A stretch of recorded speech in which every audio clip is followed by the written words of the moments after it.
Hello everyone, welcome back to my channel. আমি beauty তোমাদের সাথে নিয়ে আসলাম আরও একটি ছোট্ট ভিডিও। আশা করি আমার ভিডিওটা যে যেখান থেকেই দেখছো ভালো আছো, আর আমিও কিন্তু তোমাদের ভালোবাসায় অনেকটাই ভালো আছি। আর আজকে হচ্ছে বুধবার সকাল 8টা থেকে আমি কিন্তু আমার ব্লগটা শুরু করে দিয়েছি।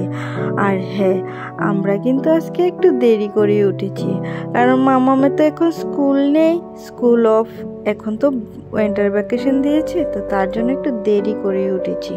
তো উঠেই দেখো আগে আমি কিন্তু আমার বিছানাটা তুলে নিয়েছি। আমি আর আমার মামাম কিন্তু উঠে গিয়েছি, আর মামামের পাপা কিন্তু চলে গেল ডিউটিতে। আর আমি কিন্তু কাজটা আজকে আমি আমার বিছানা তোলা দিয়েই শুরু করলাম। তো দেখো বন্ধুরা, এখন কিন্তু আমি বিছানাটা তুলে নিয়েছি, আর এখন ওই বালিশগুলিকে একটু গুছিয়ে নেব। আর জানো তো, আগে কিন্তু মামাম একটা ছোটো বালিশে ঘুমোতো, আর এখন কিন্তু মামাম ছোটো বালিশে ঘুমায় না। মামামেও নাকি বড় হয়ে গেছে, তো মামামকেও কিন্তু আমরা একটা বড় বালিশ বানিয়ে দিয়েছি। আর উপরের যে ছবিগুলি ছিল এইগুলি একটু গুছিয়ে রাখছি, কারণ আমি প্রত্যেক দিনই গুছিয়ে রাখি, আর প্রত্যেক দিনই মাম্মাম কিন্তু এগুলিকে আবার একটু অন্যরকম করে রাখে। কিন্তু না, আমার মাম্মাম কিন্তু আবার একটুও ঘর নোংরা করে রাখে না। আমি যেভাবে রাখি ওইভাবেই থাকি, কিন্তু আমার মাম্মাম কিন্তু অন্যদের মতো না। তো দেখো বন্ধুরা, তো বিছানাটা তুলে নিয়েছি, আর এখন কিন্তু আমি একটু বিছানাটাকে ঝাড় দিয়ে দেবো। এখন মামামকে চুল দিয়ে দেব, কারণ মামামের চুলগুলি কিন্তু অনেকটা বড় হয়ে গিয়েছে। তো মামাম বলছে, মা আমাকে একটা বেঁধে দাও, পেছন করে একটা বেঁধে দাও। দেখাচ্ছে দেখো বন্ধুরা, ওকে নাকি বড় মানুষের মতো বেঁধে দেবো। আর ওকে না, যখন বলি তুমি বড় হয়ে গিয়েছো, তখন কিন্তু ও খুব খুশি হয়। বড় মানুষ বললে ওর বড় হতে খুব ইচ্ছে। তো আমি বলছি ঠিক আছে, তোমাকে একটাই বেঁধে দেবো। তো অনেক চেষ্টা করেছিলাম একটা বাঁধার জন্য, কিন্তু আমি পারিনি, কারণ চুলগুলি অতটাও বড় হয়নি যে একটা চুল মানে একটা গার্ডারের মধ্যে সবগুলি চুল এসে যাবে। তো দেখো বন্ধুরা, মামাম কিন্তু ব্যথা পাচ্ছে। তো আমি ভাবলাম কি, তো এভাবে থাক, আর এভাবে বাঁধবো না। তারপর কিন্তু আমি দুটোই বেঁধে দিয়েছি, কারণ দুটো বাঁধলে না সবগুলি গার্ডারের ভিতরে চুল এসে যায়, আর একটা বাঁধলে তো সবগুলি চুল আসে না, কারণ মামামের চুলগুলি এখনও অতটা বড় হয়নি যে একটা ঝুঁটি বাঁধলেই হবে। তো দেখো, এখন কিন্তু আমি মামামকে চুল বেঁধে দিলাম, আর মামামকে এখন ব্রাশ করিয়ে দেবো। আর আমি কিন্তু এখন মাম্মামকে ব্রাশটা দিয়ে চলে আসলাম ঘরের কিছু কাপড় গুছোতে। আর আমি কি প্রত্যেক দিন কী করি জানো, রাতের বেলা যখন কাপড় চেঞ্জ করি বা নাইটি চেঞ্জ করি, যেটাই চেঞ্জ করি না, ওইটা না সোফার মধ্যেই রেখে দিই।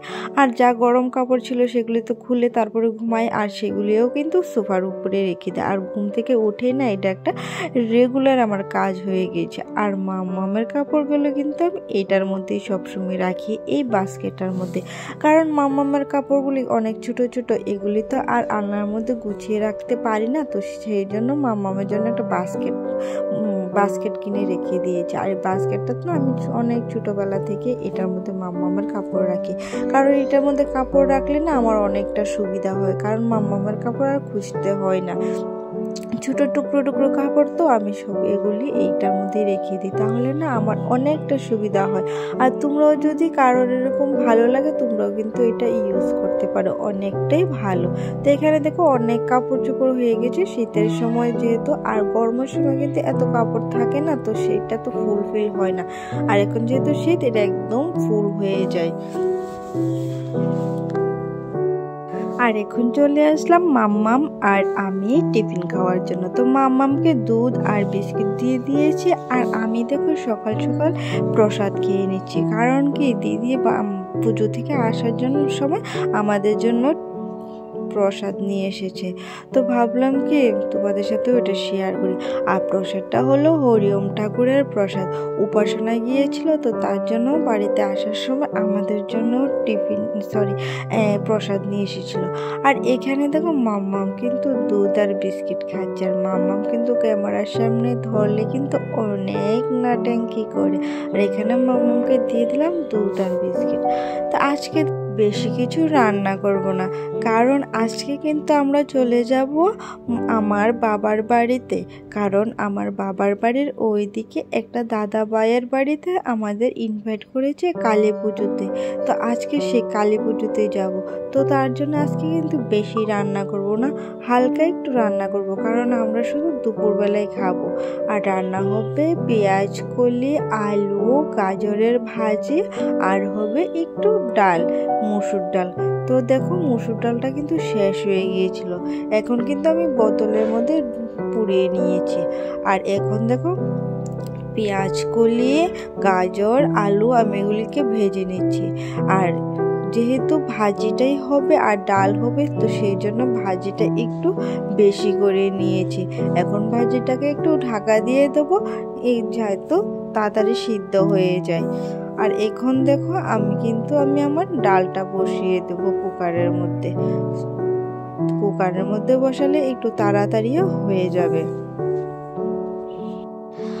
আর এখানে দেখো কিছু পিঠা বানিয়ে নিয়েছি। চালের গুঁড়োগুলি অনেক দিন হয়েছে টেলে রেখেছি, কিন্তু আর পিঠাগুলি বানানো হয় না। তো ভাবলাম আজকেই বানিয়ে ফেলি।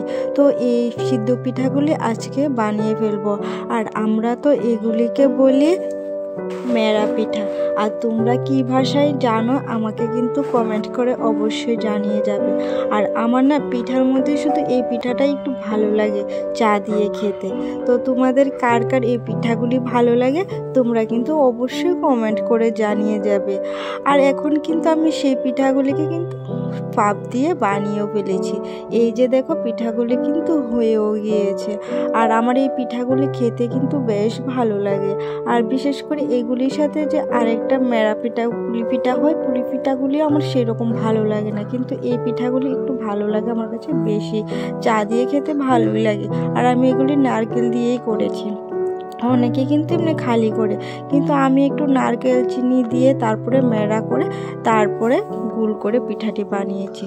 আর এখানে দেখো কিছু বাসনপত্র ছিল, এগুলি কিন্তু আমি ধুয়ে ফেলেছি আর ধুয়ে এখন গুছানো হচ্ছে।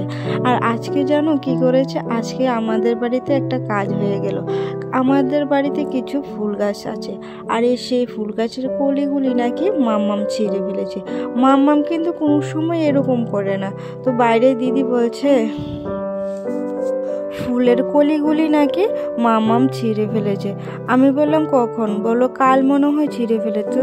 তো সেজন্য বললাম, মানে দিদিও বলো কিছু হবে না, বাচ্চা মানুষ তো ছিঁড়ে ফেলেছে, বুঝিনি। কিন্তু মাম্মাম কিন্তু এরকম কোনো সময় করে না, কিন্তু মাম্মাম কেন আজকে এটা করলো বুঝতে পারলাম না।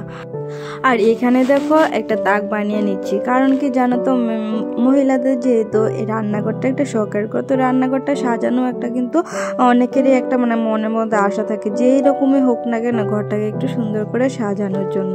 তো দেখো এই জায়গাটা অনেক দিন ধরে দেখছি খালি পড়ে আছে। এই জায়গাটাতে একটা আইডিয়া করেছি যে এই জায়গাটার থেকে কিছু একটা করার জন্য। তো ভাবলাম কি এখানে দুটো তাক লাগানো যাক। তাক লাগালে এখানে কিছু ড্রাম আছে, এগুলি রাখতে পারবো। কিছু ছোট ছোট ড্রাম আছে, তো সেগুলি রাখার জন্য। তো আমি কিন্তু সবগুলি আমি আমার ফ্রিজের উপরে রেখে দিই। ফ্রিজটাও কিন্তু দেখতে সেরকম একটা ভালো লাগে না। তো ভাবলাম কি এই জায়গাটাতে দুটো তাক লাগানো যাক। তো দেখো বন্ধুরা, এভাবে দুটো তাক লাগিয়ে দিলাম। তো এখন দেখো বন্ধুরা কি সুন্দর লাগছে না দেখতে।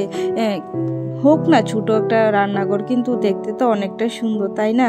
তো আমার কিন্তু রান্নাঘরটা গুছোতে অন্য ঘরের থেকে রান্নাঘরটা গুছিয়ে রাখতে বেশ ভালো লাগে। কারণ মহিলাদের রান্নাঘরের একটা আলাদাই একটা ভালোবাসা থাকে রান্নাঘরের প্রতি। তো যে অন্য ঘর যেই রকম হোক না, কিন্তু রান্নাঘরটা কিন্তু একটা স্বপ্নের ঘর হয়ে থাকে। তো সেই রকম কিন্তু আমিও ছোট্ট ঘরটাকে একটু সুন্দর করে সাজিয়ে নিলাম। তো তোমাদের কিন্তু আবারও শেয়ার করে দিচ্ছি আমার রান্নাঘরটাকে। তো দেখো তো কেমন লাগছে এখন দেখতে। জায়গাটা কিন্তু বেশ একটা ভালোই লাগছে, আমার কাছে তো ভালোই লাগছে। কিন্তু আমারটা হোক ছোট ঘর হোক ভাঙা ঘর, কিন্তু আমার ঘরটা কিন্তু আমার কাছে খুব একটা সুন্দর একটা স্বপ্নের ঘরের মতোই লাগছে। যেই দিন স্বপ্ন পূরণ হবে সেই দিন না হয় একটু বড় করেই তুলবো, নিজের মতো করে বানাবো। কিন্তু এখন নিজের মতো করেই সাজিয়ে নিলাম। তারপর কিন্তু সব কাজটা সেরে খাওয়া দাওয়া সেরে তো রেডি হয়ে গেলাম বাবার বাড়িতে যাওয়ার জন্য। আর মেয়েরা যদি শুনে যে বাবার বাড়ি যাবে তখন কিন্তু মানে দিনটা কিভাবে কাজগুলি কমপ্লিট করে ফেলবো তো সেই আশাতে থাকে। তো আমিও সেই রকম সারাদিন কাজ টুকিটাকি কাজ টাজ করে সব কমপ্লিট করে নিলাম খুব তাড়াতাড়ি, কারণ বাবার বাড়িতে আজকে যাব। তো দেখো আমি কিন্তু রেডি হয়ে গেছি, আর আজকে কিন্তু ঠান্ডাটা একটু মোটামুটি ভালোই আছে, তো আমি সোয়েটার পরে নিয়েছি। আর এখানে দেখো মাম্মামও কিন্তু রেডি হয়ে গিয়েছে। তো মাম্মাম দেখো এখানে রেডি হচ্ছে, আর মাম্মামের পাপা এখনো রেডি হয়নি। তো মাম্মাম এখানে বসে বসে কিন্তু গাড়ি চালাচ্ছে। আর এখন দেখো আমি তো রেডি হয়ে বসে আছি, আর মামামের বাবা কিন্তু এখানে রেডি হচ্ছে। আর মামামের বাবা কিন্তু ডিউটি থেকে এসে স্নানটা ডিউটি থেকে করে গিয়েছিল, আর এখন এসে ভাতটা খেয়ে তারপর রেডি হয়ে গিয়েছে। আর আমরা রেডি হয়ে গিয়েছি, আর মামামের বাবা দেখো একদম শ্বশুরবাড়ি যাবে বলে একদম ফিটফাট হয়ে রেডি হয়ে গিয়েছে। তো বন্ধুরা ভিডিওটা এই পর্যন্তই রাখছি, আর যদি ভালো লাগে অবশ্যই একটা লাইক অ্যান্ড সাবস্ক্রাইব করে যেও। আর তোমরা যেখান থেকে ভিডিওটা দেখছো অবশ্যই একটা লাইক অ্যান্ড কমেন্ট করে যেও।